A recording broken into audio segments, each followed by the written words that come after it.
继续来看日本政府要把福岛第一核电厂的核废水排到海里。台湾甲纽西兰的科技媒体中心邀请台湾、纽西兰和澳洲学者来进行分析。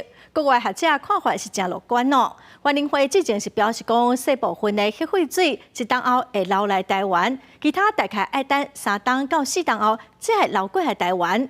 也毋过，中研院有学者是认为讲，一冬后流来台湾的应该唔那小部分。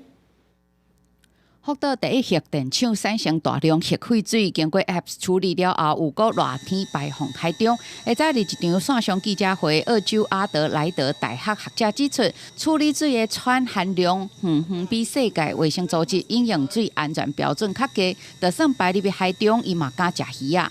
We are talking much less that is allowed in drinking water around the world. Would I eat the fish? Yes, I would.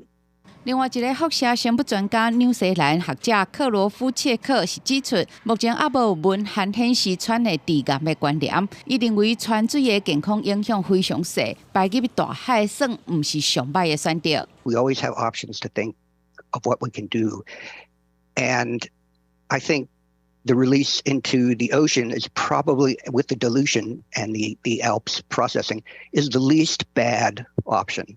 中研院学者吴朝阳透过捕照甲国际捕求资料评估，泉水到北美西岸大约是2到3年，来到台湾更较紧，定需要1年。对原联会表示，定有小部分上紧1-2年来到。学者认为应该唔拿小部分。我倒不觉得一定是小部分哦，因为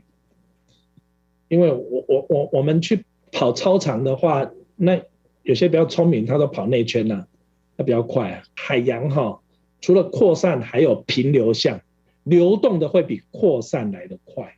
学者指出，今年日本小笠原群岛火山爆发，喷出来捕照大约是开4个月就来到台湾的海岸，速度其实是真紧。认为原能会每年的核废水排放要开4年的时间来到台湾有1点仔久，强调海中的碳嘛会平流，后者的速度是较紧。记者林俊霞基文台北报道。